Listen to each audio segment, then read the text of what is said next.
안녕하세요. 오늘 휴일인데 나오셔서 어쩐데요? 그것도 종일. 자, 오늘은 교재 41쪽 나갈 차례죠? 41쪽. 개혁공사 등의 의무입니다. 이 챕터 6장에서는 개혁공사 등의 의무에서는 약 출제 비중이 4개 정도 됩니다. 자, 그럼 먼저 기본적 윤리 의무에 대한 사항인데, 요거는 출제는 잘 안 하는 부분인데, 우리 법 29조 1항 조문이거든요.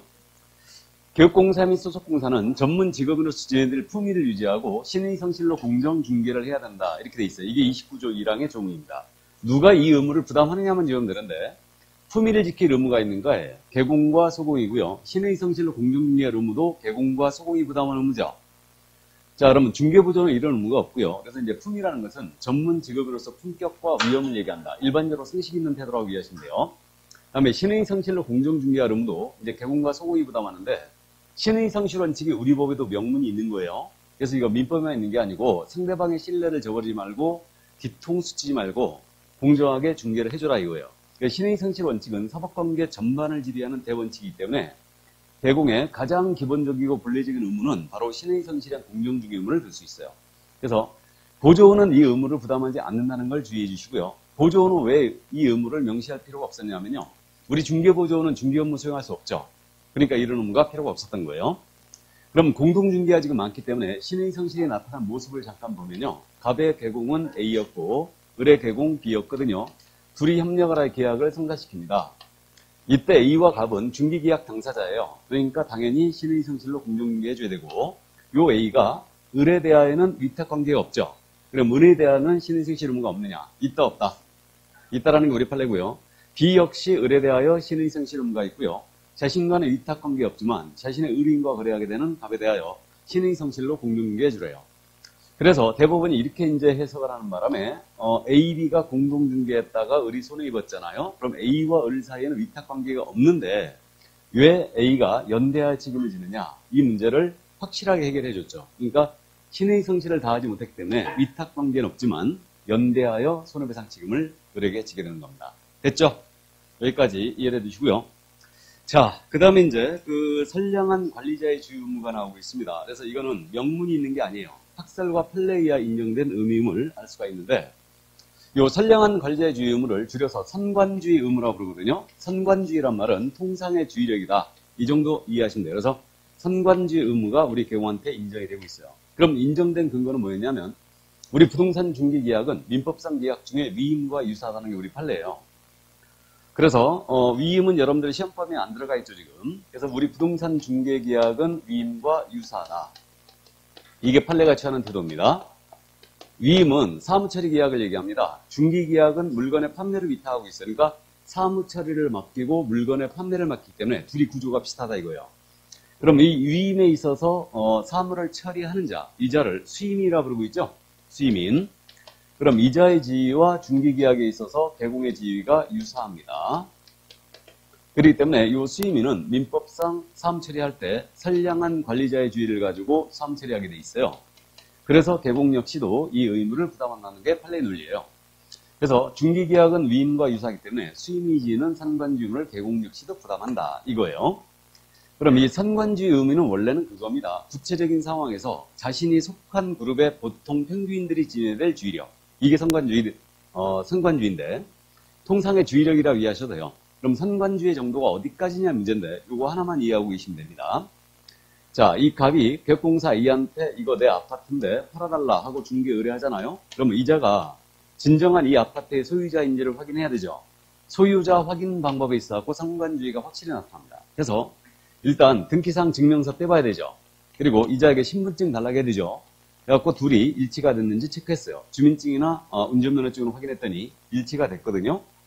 여기까지 하는 것은요. 개공이 지니고 있는 선관주의를 다한 것이라 볼 수 없다는 거예요. 우리 판례가 이렇게 하는 것은 기본이다. 이거는 누구나 하는. 개공은 전문 직업이기 때문에 이자가 알지 못하는 자인 경우는 등기 권리증을 확인할 것이며 나아가서는 판리나 인감증명서 등을 통하여 더 확인할 필요가 있다는 게 우리 판례의 논리예요. 그래서 결국은 선관주의는 상당히 높은 주의력이죠. 그래서 실무적으로 선관주의를 다하지 않았다면 개공한테 과실이 인정되고 이로 말미암아 손해를 입혔다.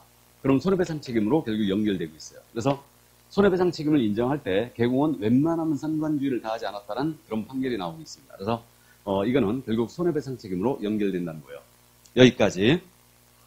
자, 그럼 이제 판례를 다 소개한 것 같은데 1번 판례 방금 소개했어요. 우리 부동산 중개계약은 민법상 위임과 유사함으로 상관주의가 있다는 거죠. 그래서 등기 권리증을 알지 못하는 자인 경우는 확인을 하라고 그랬어요. 그래서 실무하실 때 말이에요. 웬만하면 등기 권리증 확인하시라고 그랬죠. 등기 권리증 확인하면은 이게 웬만한 사기는 다 막을 수 있어요. 그러니까 등기 권리증 알지 못하면 찜찜하면 꼭 확인하시기 바랍니다. 언제까지 확인해야 돼요? 등기 권리증을 계약 체결하기 전에, 돈 들어가기 전에 미리 확인하는 겁니다. 자, 그 다음에 이제 3번 판례 있지 않습니까? 이거 소개했어요. 개업공사는 중개계약을 체결하지 아니한 제3자에 대해서는 중개계약상 책임을 부담하지 않지만 직접적인 위탁관계가 없다고 하더라도 개업공사의 개입을 신뢰하고 거래하게 되는 제3자에 대하여 신의 성실을 취지로 하여 권리의 진위에 관해서 특별한 주의를 하는 등 업무상 일반적 주의무를 부담한다. 알아보시겠죠? 자, 그 다음에 이제 4번은 참고하시기 바랍니다. 넘어갑니다. 자, 그럼 이제 비밀준수물로 들어왔는데 전문 직업인들은 대다수 비밀준수무가 있습니다. 우리도 비밀준수무가 있는데 비밀준수무는 지금 적용 대상이 조금 특이해요. 그래서 우리 법 29조 제2항인데 그 내용이란 말에 그게 써 있어요. 개업공사 등은 이 법 및 다른 법률에 특별한 규정이 있는 경우를 제외하고는 그 업무상 알게 된 비밀을 누설해서는 아야 된다 그랬죠. 그러니까 비밀준수무는 개공 등한테 적용되고 있네요. 그럼 개공 등이란 말은 중개업에 종사하는 자 전체를 말하죠. 그러니까 중개보조원도 업무상 알게 된 비밀을 누설하면 안 됩니다. 그럼 이 법 및 다른 법률에 특별한 규정이 있는 경우는 제외한다고 그랬어요. 그래서 반드시 지켜야 되는 건 아닌 걸로 보이는데 본인의 생락이 있었다. 그럼 이건 당연히 비밀준수무가 없죠. 그 다음에 형사절차나 민사절차상 증인으로 출석한다. 그럼 이때는 비밀 지킬 의무가 없습니다. 나아가 우리가 확인 설명해야 될 의무가 발생되는 경우와 비밀을 지킬 의무가 서로 충돌했잖아요. 그럼 이때는 고지 의무가 먼저라고 우리는 생각하고 있습니다. 그래서 물건에 대한 소송 제기된 사실이 있다. 이걸 숨겨달라. 그럴 수는 없는 거죠. 그러니까 고지할 의무가 있는 경우는 이게 먼저라는 거. 이 정도만 이해를 해 두시고요. 자, 그 다음에 이제 준수 기한은 언제까지냐면 업무를 떠난 후까지 지켜줘야 된대요. 그러면 한 번 알게 된 비밀은 무덤에 갖고 가시라는 얘기죠. 죽을 때까지 지켜야 됩니다. 그러면 이걸 위반했잖아요. 그러면 이때는 1년 이하의 적부는 1,000만 원의 벌금에 처합니다. 자, 그래서 1-1로 처벌합니다. 근데 이것은 반의사 불벌죄예요. 그럼 반의사 불벌죄란 말은 의사에 반하여 처벌할 수 없는 범죄란 뜻이에요. 그럼 피해자가요. 비밀 누설당한 피해자가 개공 등이 깊이 반성을 하고 있으니까 처벌을 원치 않습니다라는 의사표시 해버리면 더 이상 처벌하지 못하게 돼요. 이것이 반의사 불벌죄다. 그럼 비밀 누설당한 피해자가 가만히 있으면 처벌된다 안 된다? 처벌된다고 그랬습니다. 명시적으로 처벌하지 말아달라고 했을 때만 처벌을 못한다. 이겁니다. 그럼 우리 1년짜리가 이양사칭 표정 시비 금지죠. 1년짜리가 이양사칭 표정 시비 금지예요. 이렇게 돼 있는데 요 B가 바로 비밀 누설죄죠, 이거. 그럼 2는 뭐예요? 이중자. 이중자에 걸리면 다 1년이에요. 그래서 1-1입니다. 이중등록, 이중소속, 이중삼소. 다음에 이거 양대죠. 등록증, 자격증, 양도대한 자, 받은 자, 성명, 상호, 사용하여 업무하게 한 자, 한 자. 모두 1년이고요. 사칭은 두 가지가 있죠. 공인인사가 아닌 자가 공인인사 유사명칭 사용했거나 개공이 아닌 자가 공사삼소 부동산 중개 유사명칭을 사용했다. 표는 이게 표시광고죠. 그래서 개공이 아닌 자가 중개업을 하기에 표시광고했다. 그럼 1-1이고 아닌 자, 아닌 자, 아닌 자 모두 1년이에요. 그 다음에 이게 정의, 정보죠. 정보. 암기표에서 정자는요. 정지 아니면 정보예요. 그럼 이건 형벌이니까 정보예요. 그래서 거리정보 사업자가 개공으로부터 의뢰받지 아니한 정보를 공개했거나 의뢰받은 내용과 다르게 공개했거나 차별 공개했을 때요. 그 다음에 임시 시설물 설치했을 때, 비밀 누설에 걸렸을 때, 금지행위 중에 1년짜리 4가지. 매, 무, 수, 거. 매매 무등록자 거래 보수 초과 과지 때문에. 속도 따라왔어요? 반복할 거예요. 그래서 1년짜리 꼭 암기하고 있어야 됩니다. 자, 그래서 여기까지. 그럼 비밀준수문은요. 지금 출제 빈도를 보면 작년 32회 때 출제한 걸로 돼 있죠. 그죠? 그러니까 작년에 출제가 됐습니다. 자, 그래서 참고를 해 두시고요. 그러면 이제 금지행위로 들어갑니다. 금지행위 출제 빈도를 보면요. 32회가 빠져 있죠. 작년에 안 냈어요. 그러니까 올해 출제를 할 겁니다. 틀림없이 할 거예요. 그러니까 이거는 공부하기는 우리가 조금 까다롭게 공부하는데 문제는 대단히 쉽게 나옵니다. 금지행위는. 금지행위냐 아니냐 이걸 골라라. 이런 식으로 물어보기 때문에 쉽게 여러분들이 골라내버려요. 그냥 크게 어려운 점이 없을 걸로 보입니다. 자, 그럼 이제 금지행위 들어가는데 우리 법 33조에 근거하거든요. 이 33조의 규정, 요거 구조를 조금만 더 먼저 말씀드리고 시작하는데 우리 금지행위의 33조 제1항은 개공 등의 금지행위를 뒀어요. 그럼 개공 등의 금지행위니까 중개업에 종사하는 자 전체입니다. 이들은 금지행위라서는 안 됩니다. 그래서 개공 등한테 적용하는 게 33조 제1항이에요. 그럼 개공 등한테만 적용하니까 중개보존도 하지 말라는 얘기죠. 그럼 이때 일반인이나 무등록업자는 적용이 된다 안 된다? 안 된다는 얘기예요. 이게.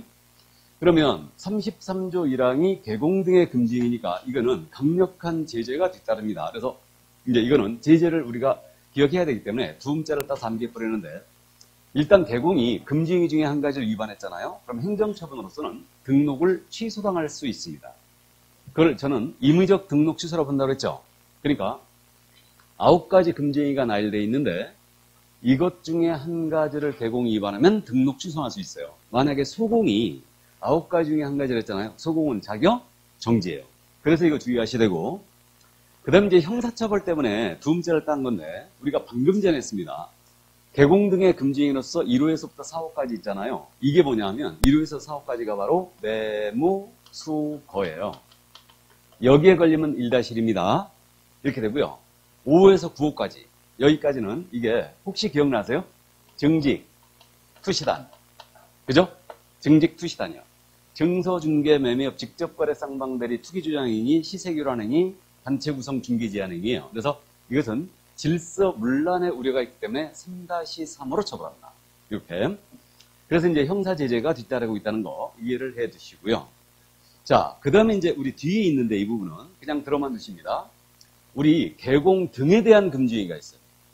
이게 33조 제2항이에요. 그래서 누구든지 시세에 부당한 영향을 줄 목적으로 이러한 행위를 해서는 아니 된다. 이렇게 돼 있죠. 그래서 이거는 일반인 등한테도 적용이 되는 금지행위예요. 이거는. 그래서 33조 1항은 개공 등한테만, 요거는 일반인한테도 적용이 된다. 33조 2항. 그래가지고 그 5가지를 지금 두고 있는데 이거는 제재가 이제 3-3으로 처벌합니다. 그리고 그 5가지가 유가강제 방해로 암비할 거예요. 유가강제 방해. 요즘 유가가 엄청나게 올라있죠, 지금. 유가강제 방해인데, 이게 유가 뭡니까? 유도. 특정 개국에 대한 중개의를 유도한 거죠. 가는요. 가격. 특정 가격 이하로 중개 의뢰하지 않도록 하는 얘기죠. 강요. 시세보다 현저하게 높게 광고 또는 중개하도록 강요하는 거죠. 그 다음에 제는 제한하는 행위죠. 특정 개국에 대한 중개를 제한한 거예요. 그다음 방해는 정당한 표시 광고 행위를 방해했어요. 이겁니다. 그래서 유가강제 방해. 이렇게 되면 이제 3-3으로 처벌합니다. 그래서 이 정도 이해해 주시고요. 자, 그러면 이제 33조의 구조가 이렇게 돼 있다는 거. 그럼 먼저 개공 등의 금지행위를 보겠습니다. 그래가지고 42조 맨 밑에입니다. 첫 번째 금지행위가 매매업이에요. 그래서 중개대상물 매매를 업으로 하는 행위가 금지되어 있습니다. 그럼 중개대상물에 대한 매매를 업으로 하는 행위가 금지되어 있으니까 중개대상물이 아니에요. 자동차 매매업은 금지행위가 아닙니다. 그리고 매매를 업으로 해야 된다고 했죠. 그럼 업으로 했다는 건 계속 반복성을 띠면서 불특정 자들을 상대로 영리성 있는 행위란 거예요. 그럼 갑으로부터 부동산을 매수하여 을한테 팔고 병으로부터 매수하여 저한테 팔고 사고팔고를 업으로 했다. 이게 매매업이에요. 그래서 우리는 중개를 업으로 하는 행위가 이제 우리가 주 업무니까 매매를 업으로 하는 행위는 금지가 돼 있는데 이걸 터놓게 되면요. 알고 있는 정보를 이용하여 부당한 이익을 취하고 투기를 주장할 우려가 있기 때문에 매매업은 전면 차단했어요. 그래서 우리는 매매업에서는 안 됩니다. 이렇게 되는데 그러면 임대업도 금지되는 행위냐? 임대가 있는데 임대업은 금지되는 행위가 아니죠. 당연히 매매업만 금지가 되어 있는 거예요. 이게. 자, 그래서 이렇게 되는데 만약에 1회 매매했어요. 1회 매매는 금지행위가 아니죠. 근데 의뢰인자와 1회 매매를 했거든요. 그럼 이건 금지행위 맞죠? 뭐에 걸렸어요? 직접 거래죠. 의뢰인과 거래죠. 그러니까 결국은 의뢰인자와 수차에 걸친 매매를 했다. 그럼 이것도 직접 거래로 봐야 되죠. 그러니까 결국은 매매업에서는 의뢰인이 아닌 자와 계속 반복적으로 사고팔고 해야 돼요. 만약에 갑을병정 중에 단 한 명이라도 의뢰인이 들어가 있으면 이때는 직접 거래로 처벌합니다. 직접 거래는 3-3명. 그래서 이제 이렇게 된다는 점 이해를 꼭 해두시고요. 자, 그러면 의뢰인이 아닌 자를 대상으로 하는 임대업은 금지행위가 아니었습니다.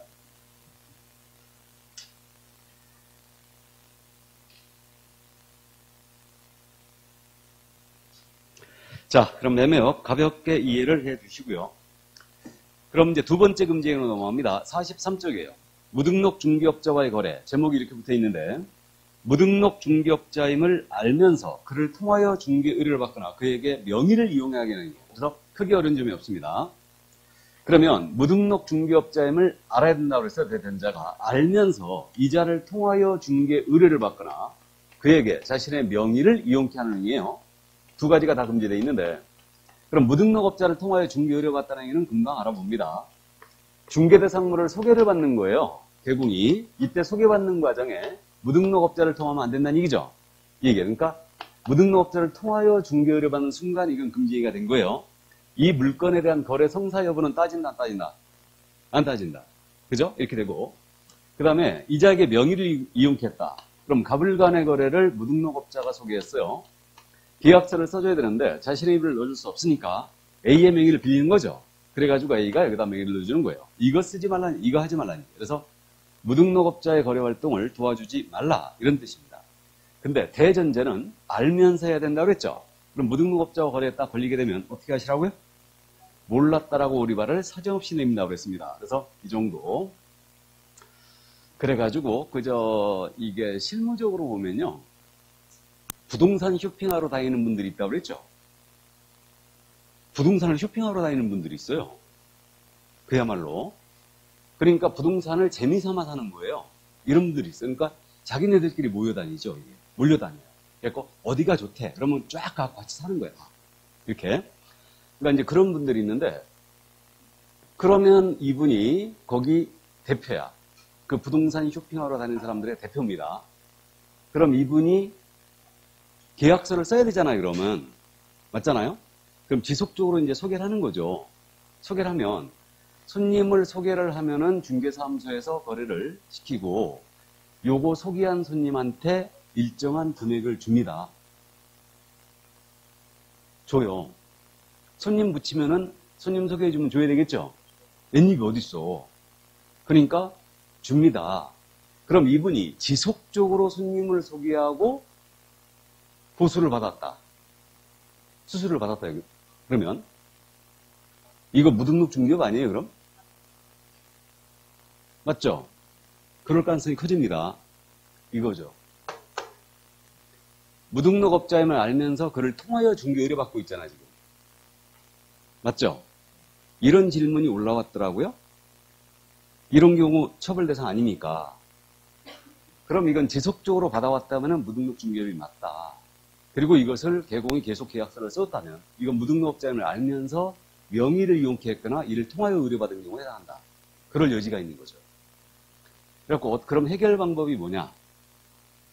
이분을 중개보조로 등록해라. 그럼 끝나는 거지, 그냥. 맞죠? 무슨 말인지 아셔요? 그러니까 실무적으로 이런 분들을 잘 구슬러야 됩니다. 뭔 말인지 아시죠? 보수를 통상 50% 요구해요. 받은 거를, 보수 받은 거 50% 달라고 해요. 더 달라고 하는 경우도 있어요. 그런 경우들이 있어요. 있습니다. 실제 주변에 이런 분이 있어요. 실제로 있는데, 거기 실장님으로 고용돼 있지. 출근 안 해. 안 합니다. 필요할 때만 와. 그래갖고 이제 그렇게 하는 거예요. 근데 그 중개사무소 거래가 잘 일어나지. 이게 이른바 복부인들이죠. 제가 부동산 쇼핑하러 다닌다고 그랬는데 이분들이 누구? 복부인이에요. 복부인입니다. 이게 나도 복부인 되고 싶어. 그죠? 또 그런 복부인들을 모시고 다니는 우리 친구들이 있죠, 또. 복부인들을 모시고 다니는 친구들이 있어요. 저 강남에 가면. 몰랐지? 있어. 그러니까 그게 참 세상이 유지경인데 복부인들이 투자를 해야 되지 않습니까? 잘생긴 우리 젊은 친구들 기사로 써갖고 데리고 다니는 거야. 똑똑하면 더 좋아. 강남에 그런 사람들이 있어요. 그것만 전문적으로 하는 애들이 있어. 그런 애들이 있습니다. 이게. 자, 그러면 무등록업자와의 거래. 자, 그럼 이제 보수 초과로 갑니다. 이제 세 번째 금지행위요. 그럼 법문의 형태가 어떻게 되냐면 사례, 증여, 그 밖에 어떠한 명목으로도 법정 중개보수 또는 실비를 초과해 금표를 받는 행위 이렇게 돼 있거든요. 그래서 이걸 보수 초과로 제목을 붙이는데 자, 그럼 이제 우리는 알고 있어요. 명목을 따지지 않아요. 사례로 주던 고마워, 주던 요구해서 받던 관계없이 어떠한 명으로도 우리가 정해놓은 법정 중개보수. 이게 왜 리모컨이 좀 메롱하네? 말을 잘 안 듣네, 이게. 자, 그래서 이 명목에 불문하고 법정 중개 보수 또는 실비를 초과해 받는 행위가 전부 다 금지되어 있으니까 우리는 이거 아킬레스건입니다. 그러니까 정해진 중개 보수라든가 실비도 마찬가지인데 한도를 초과하여 재산적 가치가 있는 일체의 것을 더 받는 게 다 금지예요. 그럼 현금으로 더 받은 경우는 똑 떨어지는 보수 초과고 현금으로 더 받지는 않았지만 공유 지분을 받았다, 자동차 받았다, 보석 받았다 이렇게 전부 다 해당됩니다. 어떤 식으로든 더 받지 말라는 얘기죠. 그래서 이거는 명목을 따지지 않는다. 이게. 자, 그리고 그러면 이제 중개의뢰인에게 제한상 손해가 발생하는 게 요건이냐 이 문제가 있는데 이게 당좌수표 사건을 같이 소개합니다. 이 사건에서 이거 했던 얘기인데 자, 그 요즘은 당좌수표를 조금 보기가 힘들어졌는데 사업하시는 분들이 그 가계수표라는 걸 발행했었어요. 그래가지고 우리 개업공사가 중개를 해주고 당좌수표로다가 보수를 받은 거죠. 근데 이 당좌수표가 액면금액이 법정 한도를 초과하는 금액이었어요. 액면금액이. 좋다고 받았거든요. 근데 이거 은행에 가서 이제 현금으로 바꿔야 되잖아요. 그래가지고 은행에 가서 현금으로 바꾸러 갔어요. 교환하러 갔는데 이게 부도칠이 된 거예요. 그럼 지급정지됐다는 얘기죠. 그래서 이제 한 푼도 못 받았습니다. 그러니까 이 사건에서 결국 뭐가 문제가 됐냐면 개공이 주장하기를 나는 실제로 받은 금액이 없다. 그러니까 보수 초과가 아니다. 그래서 이게 보수 초과냐의 문제가 생겼고 개공이 주장하기를 또 뭐라 주장했냐면 중개 의뢰인은 나한테 지급한 금액도 없으니까 중개 의뢰인에게 손해가 발생이 돼야지만 금지행위가 되는 거 아니겠느냐. 그래서 손해 발생이 금지행위 성립 요건이냐 이게 문제가 됐던 거거든요. 이 점에 대해 우리 대법원은 어떻게 판단했냐면 우리 금지행위의 본질은 행위 자체를 금지함의 목적이 있다. 그러니까 당좌수표가 처음서부터 부도난 수표로서 받았다면 이것은 휴지 조각 받은 거니까 금지행위가 아니겠지만 받을 당시에는 유효한 수표였고 교환 당시에 이게 부도 처리가 됐으니까 이건 이미 금지행위를 완성한 것이다라고 했어요. 그러니까 보수 초과했다는 얘기죠. 그리고 이걸 그대로 돌려줘도 소용없다 이건. 이게 그래서 결국 보수 초과로 처벌이 됐고요. 나아가서 중개의뢰인의 손해 발생 성립 요건이 금지행위 성립 요건이냐. 의뢰인이 손해 입든 안 입든 금지행위 성립과는 아무 관련이 없다. 그러니까 행위 자체를 금지하니까 중개의뢰인의 손해 발생 금지행위 성립 요건이 아니라겠습니다. 그럼 알아보시겠죠? 그럼 금지행위 성립 요건에 중개의뢰인에게 손해 발생 요건으로 한다 안 한다? 안 한다. 그 다음에 당좌수표 그대로 부도 처리됐거나 반환을 했어요. 그래도 이건 보수 초과했다는 얘기죠. 이 얘기입니다. 그래서 요거 결론을 꼭 기억을 해두시고요. 이게. 자, 그러면 여기까지인데 아주 운이 없는 개공이었죠. 한 푼도 못 받고 처벌만 낸 거예요, 지금. 사실은. 그러니까 이게 뒤로 넘어져도 코가 깨진다는 얘기죠, 이게. 자, 그 다음에 이제 내려갑니다. 당좌수표 사건 소개를 했고 4번이죠. 지금 분양대행이나 권리금입니다. 분양대행은 중개가 아니라고 했죠. 그럼 이와 관련하여 받은 돈입니다. 이건 초과에 걸 일이 있다 없다? 없어요. 그 다음에 상가 중개할 때 권리금 발생되죠. 그럼 권리금도 중사물이 아니에요.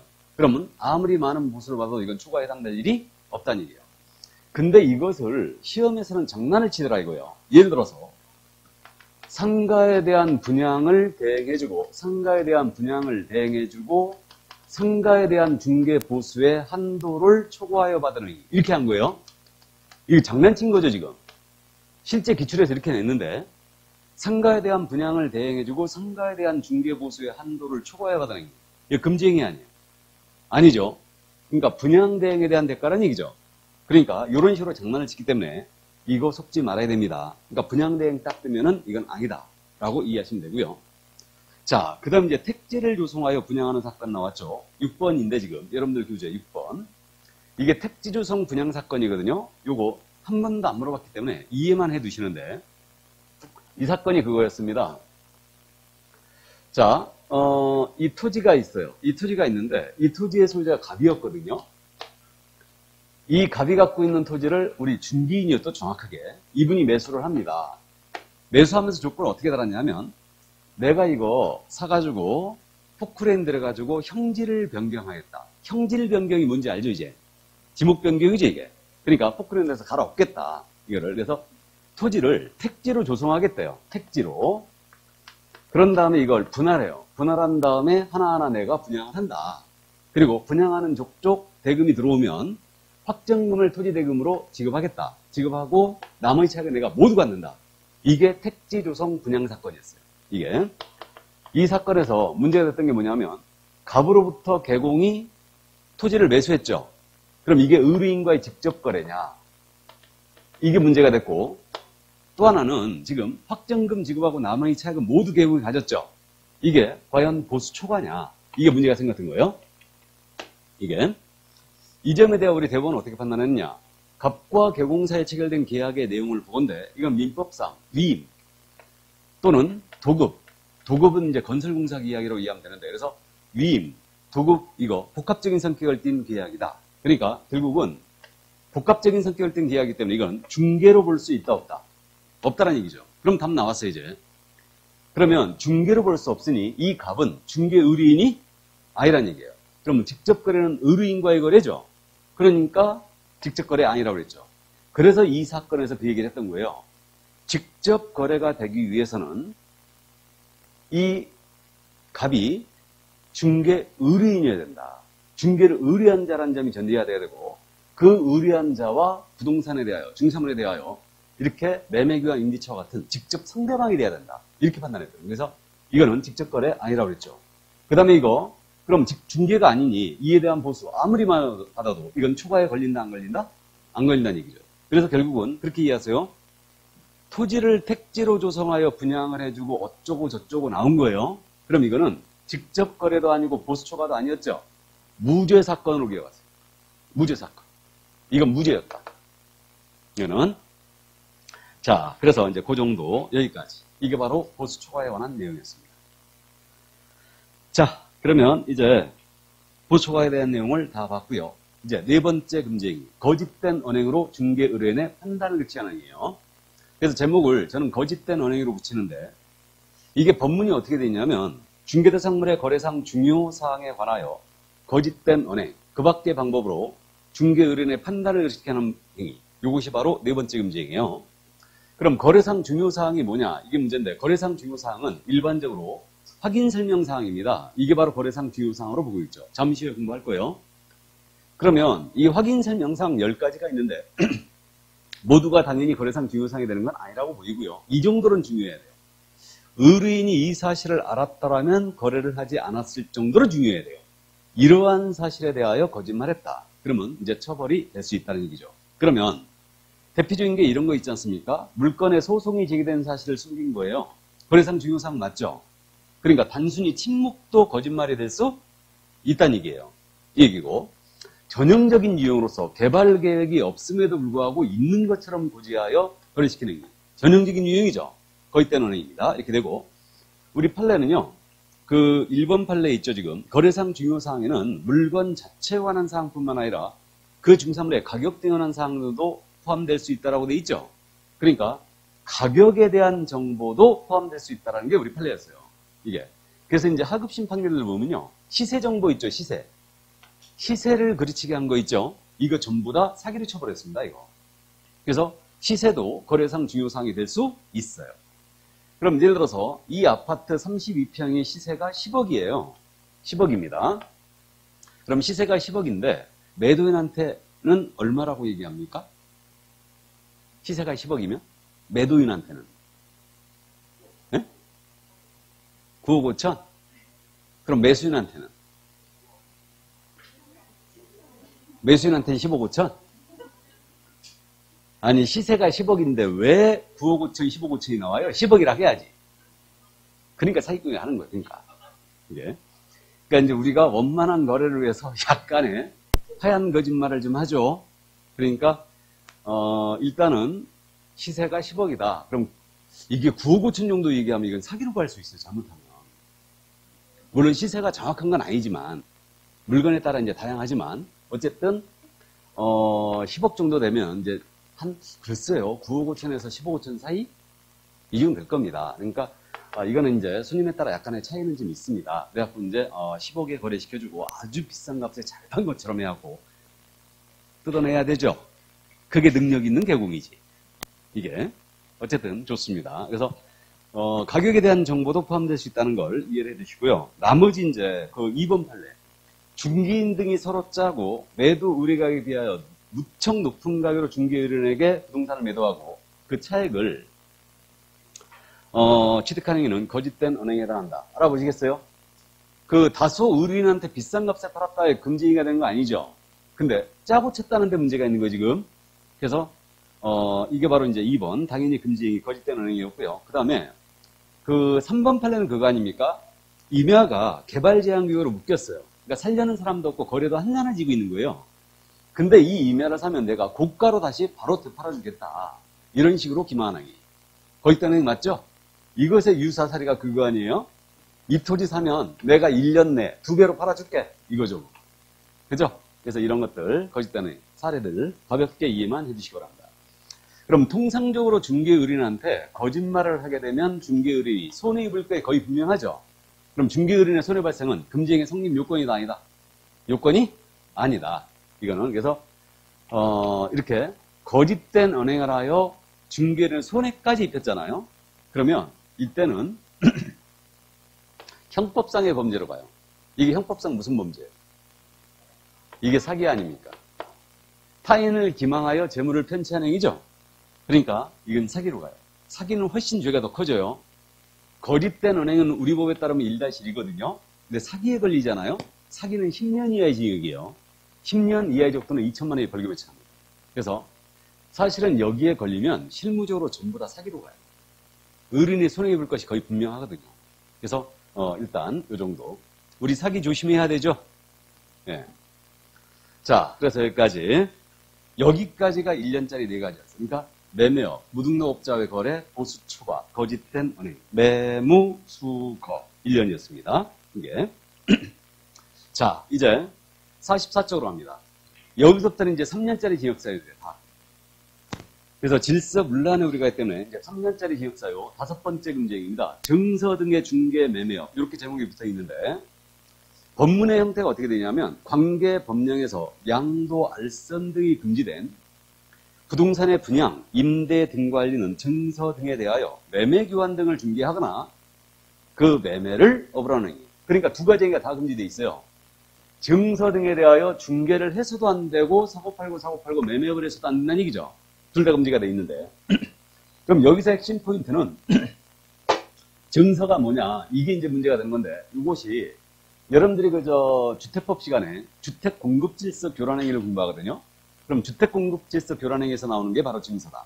그래서 거기서 나오는 게 대표적으로 입주자 저축증서가 있습니다. 이게 뭐예요? 청약통장이죠. 이게 청약통장.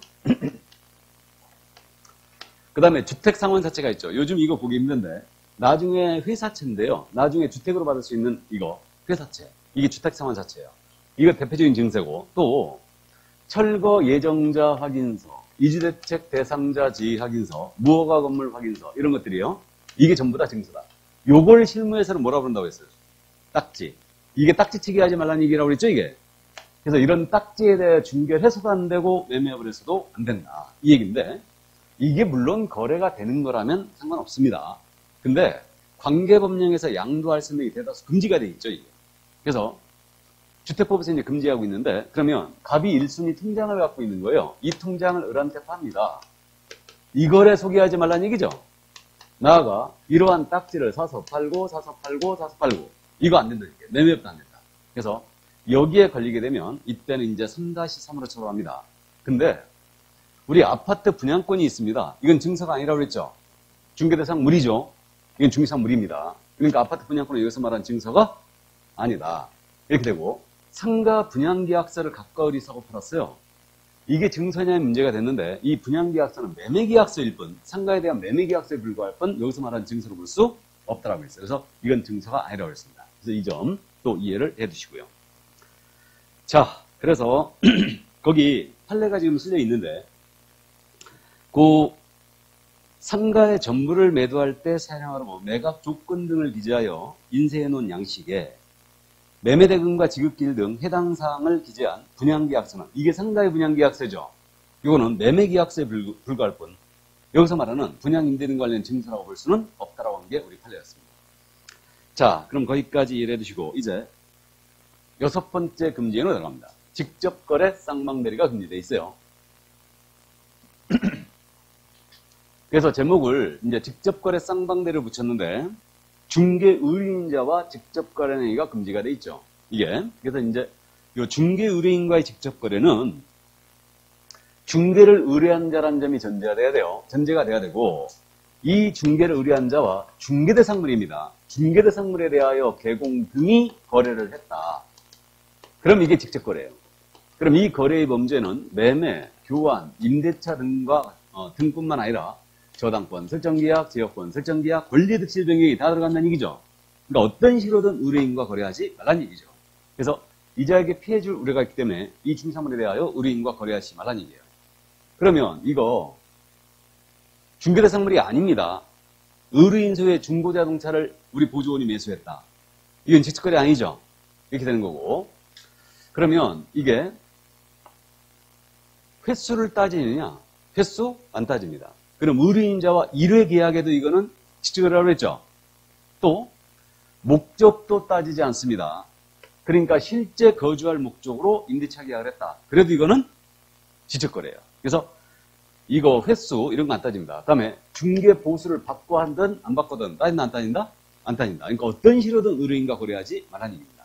이게 그래서 그 점을 주의하시고요. 그러면 의뢰인과 거래한 건 아니지만 이 의뢰인의 대리인, 수임인과 거래했어요. 이거 그러면 이들의 법률행위 효과는 의뢰인에게 귀속되는 거죠. 그럼 여기서 말하는 의뢰인은 의뢰인의 대리인 포함되는 거죠. 그래서 이제 그 점 또 이해를 해두시고요. 자, 그 다음 이제 자기계약도 금지한다. 이렇게 지금 돼 있는데, 지금 표 안에 있죠, 이 내용은. 자기계약을 금지하는데, 자기계약, 이제 기억나죠?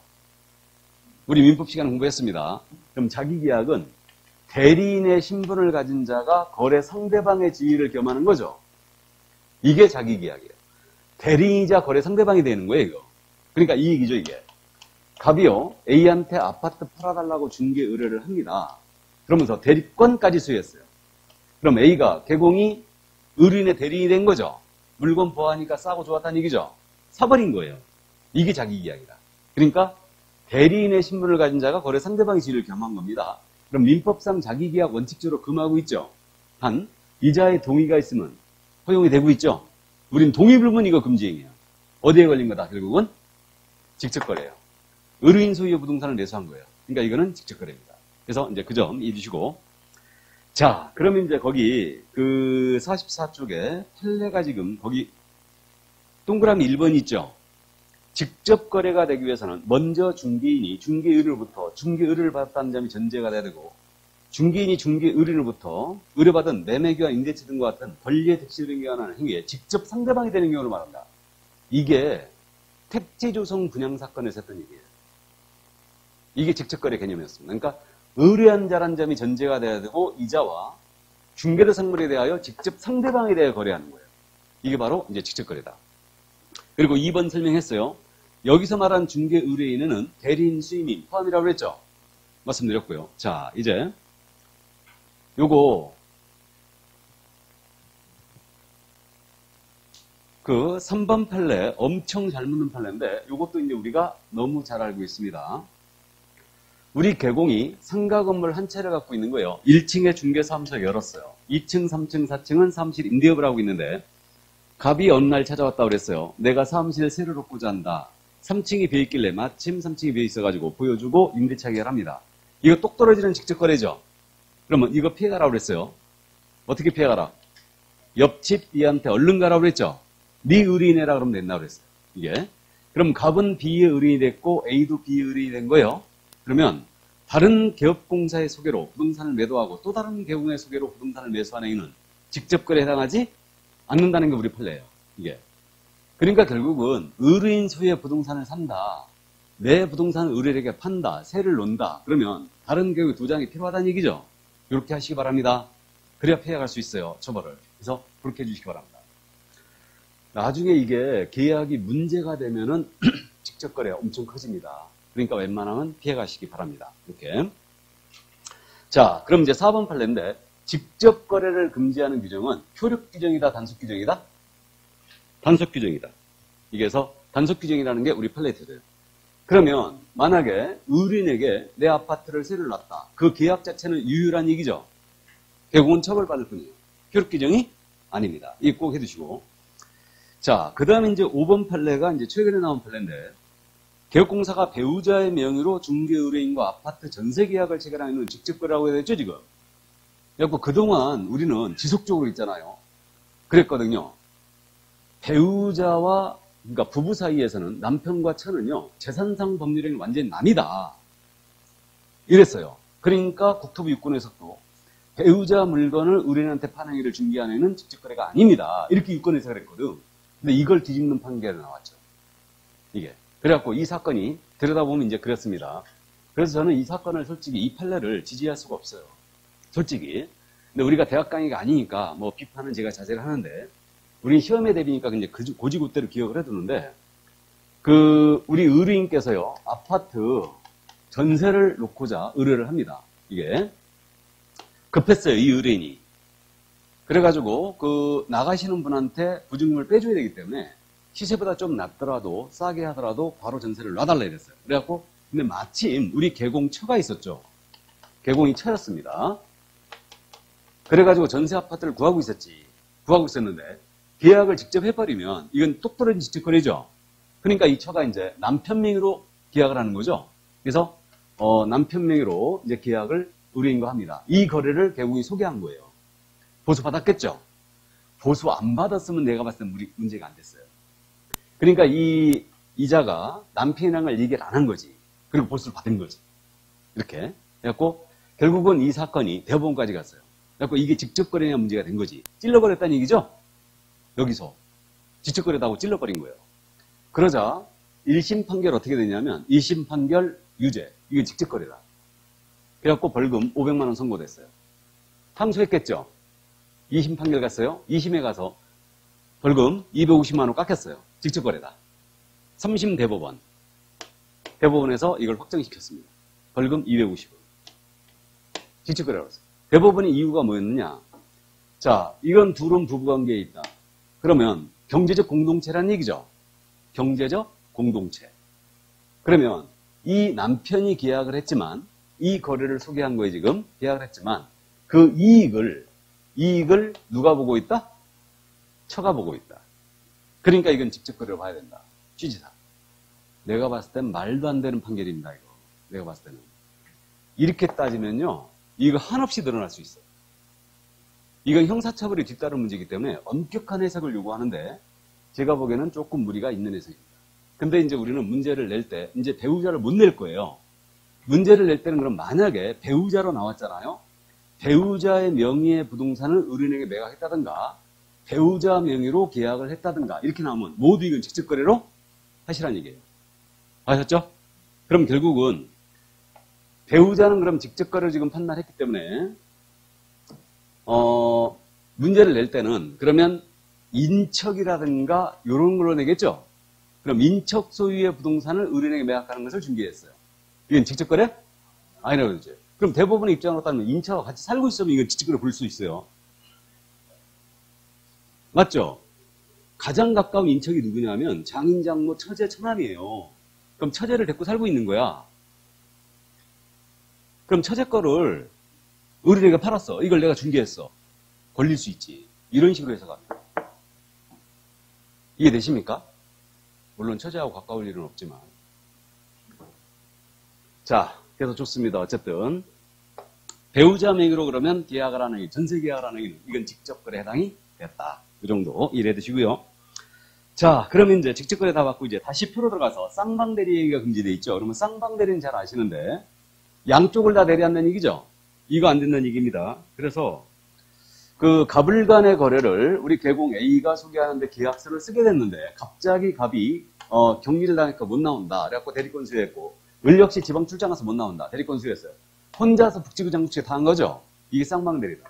그럼 민법상 쌍방대리는 원칙적으로 금하지만 당사자의 동의가 있으면 허용되는 거죠. 우린 동의 불문 금지행위예요. 어느 한쪽 의뢰인에게 피해 줄 우려가 있기 때문에 동의를 불문하고 이건 금지입니다. 그러면 쌍방을 대리하는 행위가 금지되니까 일방만 대리하는 거예요. 그럼 일방만 대리하는 행위는 금지행위가 아닙니다. 그러니까 갑으로부터만 대리권을 수여받아 을과 계약을 해준다. 상관없습니다. 그래서 실무적으로 원룸이나 오피스텔 임대차 계약할 때 대리 많이 한다고 그랬죠. 주인분들이 안 나와요. 그냥 대리권 수여하고 맙니다. 그러니까 일방 대리는 금지행위가 아닙니다. 그러면 일방 대리는 이제 가능하고요. 그러면 계약의 이행에 대한 쌍방 대리 있습니다. 계약의 이행에 대한 쌍방 대리라는 건 허용되고 있죠. 공부 안 했어요? 했죠. 계약의 이행에 대한 쌍방 대리 상관없잖아요, 이거는. 그러니까 잔금의 이행과 등기 서류 교부를 쌍방 대리했습니다. 이건 상관없죠. 그럼 결국 쌍방 대리 금지는 그거네요. 이행에 대한 쌍방 대리는 허용되니까 계약서를 쓸 때 양쪽을 대리하면 안 된다는 얘기죠. 그 얘기입니다. 어느 한쪽 의뢰인에게 피해줄 우려가 있었기 때문에. 그래서 그 얘기입니다. 자, 그러면 거기까지 직접 거래 쌍방들이 이해해 주시고 이제 투기조장행위로 넘어갑니다. 그러면 투기조장행위는 탈세 등을 목적으로 미등기 부동산의 전매를 중개했거나 전매가 제한된 부동산을 중개한 거예요. 이게 바로 투기조장입니다. 그래서 두 가지 유형이 있어요. 탈세를 목적으로 소유권 보존 등기나 이전 등기를 하지 아니한 부동산입니다. 미등기 부동산이죠. 이거 전매 중개했다. 그럼 투기조장으로 처벌하고요. 그 다음에 관계법령에서 권리의 변동이 제한된 부동산이에요. 권리의 변동이 제한된 부동산의 전매를 중개했어요. 그럼 이게 투기조장 두 번째 유형인데 그럼 탈세 목적 미등기 부동산 전매 중개는 이거 아닙니까? 갑으로부터 을이 부동산을 매수했는데 자기 앞으로 변기 안 하는 거죠. 이걸 병한테 팔아치우는 거예요. 이 거래를 소개하지 말라는 얘기죠, 이거. 그러면 을이 갑으로부터 매수하기를 10억에 매수했는데 팔기는 9억 8천에 팔았어요. 2천만 원 손해봤죠, 오히려. 그럼 이자에게 전매 차익이 없으면 투기조장 피해 가느냐? 전매 차익 여부를 따진다, 안 따진다? 안 따집니다. 이것도 엄청 잘못 씁니다. 우리는 행위를 금지하기 때문에 전매 차익 여부는 따지지 않습니다. 이 점 이해를 꼭 해두시고 그러면 권리의 변동이 제한된 부동산이 뭐가 있느냐? 대표적으로 그 전매가 제한되고 있는 분양권 있죠? 대표적인 게 그거예요. 전매가 제한되고 있는 분양권. 우리 수도권지역에서는 지금 분양권이 전부 다 전매 금지죠, 그냥. 그래서 그렇게 돼 있는데 어쨌든 이게 대표적으로 권리의 변동이 제한된 부동산 아니에요. 그렇기 때문에 이런 부동산을 전매 중개했다. 그럼 투기조장으로 처벌합니다. 그래서 되도록이면 전매가 금지가 돼 있는 분양권 이런 것들은 전매 중개를 자제하시기 바랍니다. 언제든지 꼭 문제를 불러일으킨다고 그랬죠, 이거. 그래서 그 정도 이해를 해두시고요. 자, 그래서 투기조장이 이 정도만 이해를 해주셔야 합니다. 두 가지 유형이 있다는 것을 일단 감만 잡아놓으세요. 감만. 자, 그 다음 이제 45쪽으로 갑니다. 여덟 번째 금지행위가 시세교란 행위로 되어 있죠, 지금. 제목이. 그래서 이건 법문 그대로 읽어보면 그냥 느낌이 따오는데 여기서부터가 이제 신설된 내용들이었어요, 이게. 지금서부터가. 기존의 금지행위가 7가지가 이거였죠. 근데 이제 그 여덟 번째 금지행위로 시세교란 행위가 들어왔는데 부당한 이익을 얻거나 제3자에게 부당한 이익을 얻게 할 목적으로 거래가 완료된 것처럼 꾸미는 등 중개사물의 시세에 부당한 영향을 주거나 줄 우려가 있는 행위. 그럼 이거는 법문이 워낙 상세하게 돼 있기 때문에 크게 어려움이 없는데 지금 우리 개공이 아파트 단지에 요 아파트 단지에 아파트를 갖고 있어. 현재 시세가 10억입니다. 근데 이걸 13억으로 끌어올려야 되겠어요. 본인이 부당한 이익을 얻거나 이거 부동산의 소유자에게 부당한 이익을 얻게 할 목적으로 거래가 완료된 것처럼 꾸미는 겁니다. 그러니까 13억에 거래했다고 소문내는 거죠. 이런 식으로 시세를 건드렸다. 그러면 3-3으로 처벌하겠다는 얘기예요. 그래서 시세에 부당한 영향을 주거나 줄 우려가 있는 행위. 그러면 이제 시세교란 행위로 제목을 붙인 거예요. 그래서 이제 이거 시세보다 높게 거래됐다고 소문을 내는 행위가 대표적인 거리고 거기 그 자전거래란 말이 있죠. 그죠? 주식하시는 분은 자전거래 그냥 아시는데 오전에 매수주문 쭉 내는 거예요. 가격 쫙 올려놓고 오후에 팔아버리는 거죠? 이게 자전거래 아니에요. 그러니까 부동산 가격 쫙 올려놓고 빠지는 거지. 이런 것들을 단속하겠다는 얘기예요. 이게. 자, 그 다음에 이제 9번째 금쟁이가 단체 구성 중개제한인데, 개공이 단체를 구성합니다. 단체를 구성하여 단체 구성 이의제와 공동 중개를 제한하거나 단체 특정 물건에 대한 중개를 제한하는 거예요. 이거 안 된다는 얘기지. 그래서 지역별로 전부 다 지금 모임이 형성돼 있죠. 그래가지고 이렇게 모임을 형성해가지고 저 물건은 중개하지 말아라. 집주인분이 아주 사람이 안 좋으니까 이거 중개하지 말아라. 이런 식으로 특정 물건에 대한 중개를 제한했다든가 단체 구성 이의제와 공동 중개를 제한하는 거예요. 그래서 제목을 단체 구성 중개 제한으로 붙입니다. 그럼 이제 금지행위로 간다는 얘기예요. 여기까지.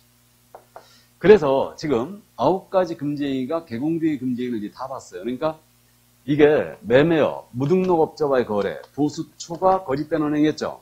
1-1이에요. 이거는. 맞죠? 1-1이었고. 증서 중개 매매업, 직접 거래 쌍방 대리, 투기 조장 행위, 시세 교란 행위, 단체 구성 중개 제한 행위. 그래서 증직 투시단이거든요. 그래서 이거는 3-3. 그래서 두 음자 따서 암기하는 겁니다. 이 중에 한 가지를 개공 위반하면 뭐다? 임취. 소공 위반하면 자격, 정지. 제재까지 같이 기억해야 돼요. 제재를 아주 잘 묻고 이거를 두 음자 따서 암기하는 주된 이유가 우리 3년짜리 징역사유 있죠. 3년짜리 징역사유가 두 가지만 빼고 전부 다 금지행위 들어가 있어요. 두 가지만 빼고. 그 두 가지가 뭐냐? 우리 무등록 중개업 3년이라는 거 알죠? 무등록 중개업은 기억하고 있죠? 3년이고 부정한 방법으로 등록했어요. 부정등록 3년이라는 거 알죠? 나머지는 증직 투시단 유가강제방이에요. 무부 증직 투시단 유가강제방. 그래서 두 음자 따서 암기하는 겁니다. 그럼 여기까지 하고 커피 한 잔 먹고 할까요? 네, 그러시죠.